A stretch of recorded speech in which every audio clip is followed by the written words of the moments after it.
Hello everyone, I am Rashmi Belsare. Welcome to my channel Belsare Classes.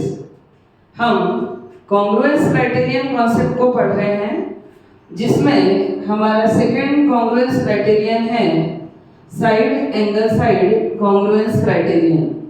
First हमने पढ़ा side side side. अब जिस sequence में ये है उसी सीक्वेंस में हमारे ट्रायंगल के करस्पॉन्डिंग पार्ट्स होना चाहिए। जैसे फर्स्ट साइड तो दोनों ट्रायंगल की सपोज ए बी या पी क्यू इक्वल हो जाए, या A C is equal P R हो जाए, या B C is equal to Q R, तीनों में से कोई एक साइड इक्वल हो जाए। सेकेंड नंबर पे है एंगल और फिर और साइड।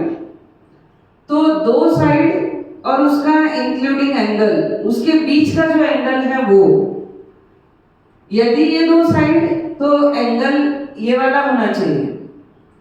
यदि ये दोनों साइड्स की बात चलेगी तब हमारे पास एंगल ए और एंगल पी होना चाहिए। यदि हमारे पास ए बी और बी सी ये दो साइड्स की बात चल रही है तब एंगल बी ही हमारा होना चाहिए। ये कभी नहीं चलेगा कि साइड हम A B is equal P Q ले रहे हैं, साइड हम B C is equal Q R ले रहे हैं, तो ये दोनों साइड के बीच में जो एंगल आएगा वो हमारा इक्वल होना चाहिए side angle side congruence criterion के लिए। ये नहीं कि अब angle A is equal angle B भी है तो हम side angle side congruence criterion लिख रहे हैं, ऐसा बिल्कुल नहीं चलेगा, क्योंकि साइड फिर एंगल साइड, तो इस तरीके से ही हमारी सीरीज होना चाहिए। सपोज सिंबॉलिक फॉर्म में गिवन है कि A B is equal to P Q, angle B is equal angle Q, and third कि B C is equal to Q R. यदि two triangles are given and their corresponding these parts are equal, तो in this condition which congruence criterion is used in this to prove them congruent। इन दोनों को congruent prove करने के लिए हमको कौन कौन से करस्पॉन्डिंग पार्ट्स इक्वल गिवन है और कौन सा congruence क्राइटेरियन उसमें अप्लाई होगा, ये समझ में आना सबसे इंपॉर्टेंट है। तो ये है हमारे पास फर्स्ट कि A B is equal to P Q, तो इसको लिखने का मेथड हमेशा यही रहेगा कि इन ट्रायंगल ए बी सी, ये फर्स्ट ट्रायंगल है A B C, and triangle P Q R, second triangle है हमारे पास पी क्यू आर, तो इनमें कौन कौन से पार्ट्स हमारे इक्वल है ये हमको देखना है।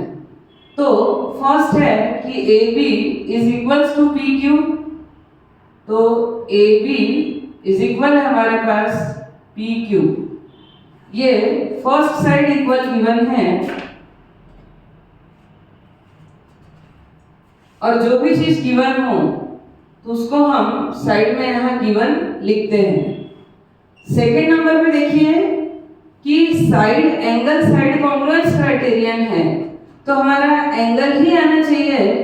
तो इस साइड के बाद हम इस एंगल की बात करें जो कि इक्वल गिवन है, तो angle A B C is equal to angle P Q R, तो angle A B C is equal to angle P Q R.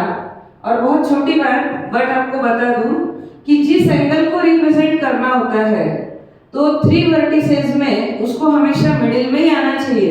ये बात याद रखिएगा कि क्यू को यदि रिप्रेजेंट करना है तो ये तीनों वर्टिसेस में से ये मिडिल में होना चाहिए। तो ये भी हमारे पास हमारे क्वेश्चन में गिवन है। और थर्ड नंबर पे अब हम इस एंगल के बाद जाएंगे तो हमारे पास B C is equal to Q R given है, तो ये थर्ड साइड हुई BC is equal to Q R, ये भी हमारे पास गिवन है। तो इस ट्रायंगल ABC और PQR में AB इज इक्वल है PQ के, सेकेंड कि angle B is equal angle Q और B C is equal Q R. और जैसा कि मैंने आपको पहले ही बताया, ये दोनों साइड तो इसके बीच का ये एंगल होना चाहिए। यदि ये दोनों साइड तो इसके मिडिल का ये एंगल होना चाहिए। यदि इस कंडीशन में a इज इक्वल p होता या c इज इक्वल r होता और साइड्स ये इक्वल होती तो हमारा एसएस कॉन्ग्रुएंस क्राइटेरियन कभी नहीं लगता। तो इसीलिए ये हो गया साइड्स का पेयर, ये एंगल्स का पेयर और ये साइड्स का पेयर। तो हम लिखेंगे यहाँ by side angle side congruence criterion, congruence criterion triangle ABC is congruent। ये हमारा congruent का साइन है PQRK। तो ये दोनों ट्रायंगल्स congruent है, मतलब यदि इस ट्रायंगल को इसके ऊपर रख दिया जाए तो ये सेम साइज होगा। तो ये एक दूसरे को कवर करता है, means they are congruent to each other। तो एक तो ये हो गया। इसके बाद हमारे पास एक सीपीसीटी चलता है कि corresponding parts of congruent triangles.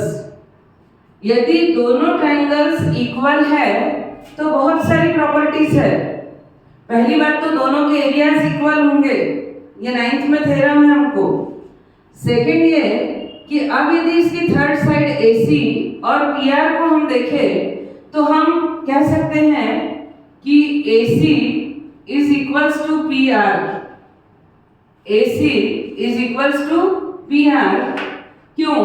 क्योंकि जब दोनों ट्रायंगल्स अब कॉन्ग्रुएंट हो गए हैं तो इनके करस्पॉन्डिंग पार्ट्स इक्वल होंगे। तो AC की करस्पॉन्डिंग साइड है PR, तो ये हो गया AC is equal PR। यदि मैं चाहूँ कि एंगल C और एंगल R को इक्वल शो करना है तो भी हम इक्वल शो कर सकते हैं। तो ये होगा हमारा angle ACB, angle ACB is equal, अब ये C तो एंगल PRQ, एंगल PRQ ये भी एंगल इक्वल होगा। क्यों? क्योंकि जब मैं इसके ऊपर इसको बिल्कुल प्लेस कर दूंगी और ये कॉन्ग्रुएंट है, कंप्लीटली कवर करता है, तो हर करस्पॉन्डिंग साइड्स और हर करस्पॉन्डिंग एंगल इक्वल ही होगा। अब यदि ये एंगल है और एंगल P की मैं बात करूं तो ये होगा angle BAC is equals to angle QPR।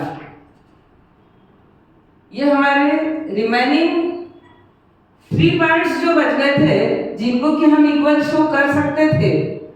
तो यदि ये दोनों ट्रायंगल कॉन्ग्रुएंट है, हमने दोनों ट्रायंगल्स को कॉन्ग्रुएंट प्रूव कर दिया है, तो बाय सीपीसीटी हम कह सकते हैं कि रिमेनिंग पार्ट्स इक्वल है। तो ये AC is equal PR, angle ACB मतलब ये एंगल इज इक्वल PRQ और थर्ड जो हमारा ये एंगल है तो ये BAC इज इक्वल QPR। तो बाय सीपीसीटी हम लिखते हैं और उसका फुल फॉर्म होता है कि करस्पॉन्डिंग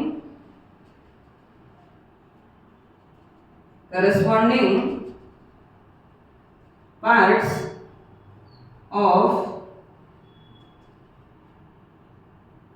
congruent triangles।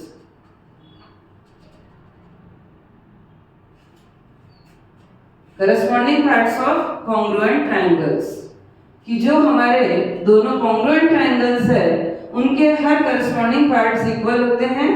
और ये C, P, C और T, तो इसको हम CPCT इस तरीके से भी लिख सकते हैं कि by CPCT means corresponding parts of congruent triangles. Clear है? तो ये था हमारा एसएस कॉन्ग्रुएंस क्राइटेरियन। अब इसमें जो मिस्टेक हमको नहीं करना है उस पर डिस्कस करते हैं। कॉन्ग्रुएंस क्राइटेरियन में कंफ्यूजन जहां बच्चों को होती है उस पर फोकस करेंगे कि सपोज हमारे पास गिवन है AB is equals to PR, ये गिवन है और AC is equals to PR, ये गिवन है, ये दोनों साइड्स गिवन हैं। और बाय द वे हमारे पास गिवन है कि angle C is equal angle R। अब हमारा कॉन्ग्रुएंस क्राइटेरियन है साइड एंगल साइड। यदि मैं इस साइड की बात कर रही हूं और सेकंड AC साइड की बात कर रही हूं, तो इन दोनों साइड्स के बीच में बनने वाला एंगल, इनका इंक्लूडिंग एंगल, ये होना चाहिए था रियल में A, और इन दोनों साइड्स के बीच में एंगल बनना चाहिए था हमारा इक्वल कौन सा होना था? P होना चाहिए था। लेकिन ऐसा नहीं है, हमारे पास गिवन है कि angle C is equal angle R, तो इस हिसाब से साइड साइड और फिर एंगल आ रहा है, तो ये side angle side congruence criterion है ही नहीं। तो यहाँ पे बच्चे केवल ये देख लेते हैं कि अच्छा ये साइड पे मार्क किया हुआ है, ये साइड पे मार्क किया हुआ है और ये एंगल पे मार्क किया हुआ है, तो यहाँ तो सीधे बिना सोचे समझे हम side angle side congruence criterion apply कर देते हैं। तो ऐसी गलती बिल्कुल भी मत करना। ये हमारी साइड, और यदि ये साइड है तो इन दोनों साइड्स के बीच का एंगल A है, इन दोनों साइड्स के बीच का एंगल P है, तो इस कंडीशन में एंगल P ही इक्वल होना चाहिए।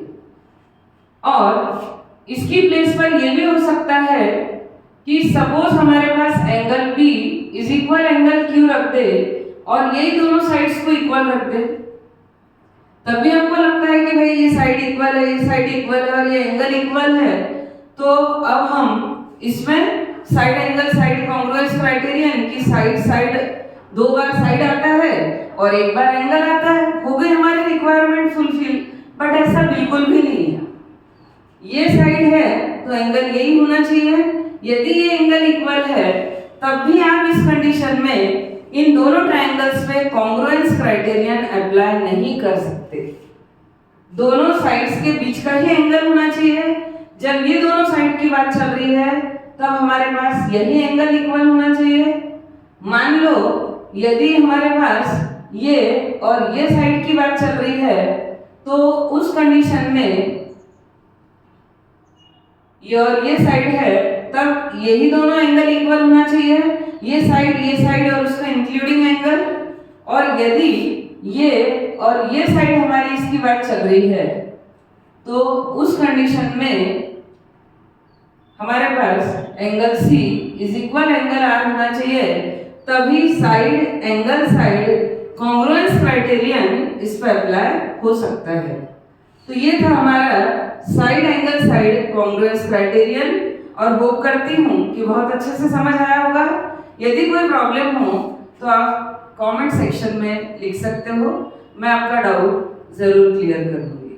और मेरी काइंड रिक्वेस्ट कि please like, share and subscribe to my channel Belsare classes, और also follow my channel Belsare classes.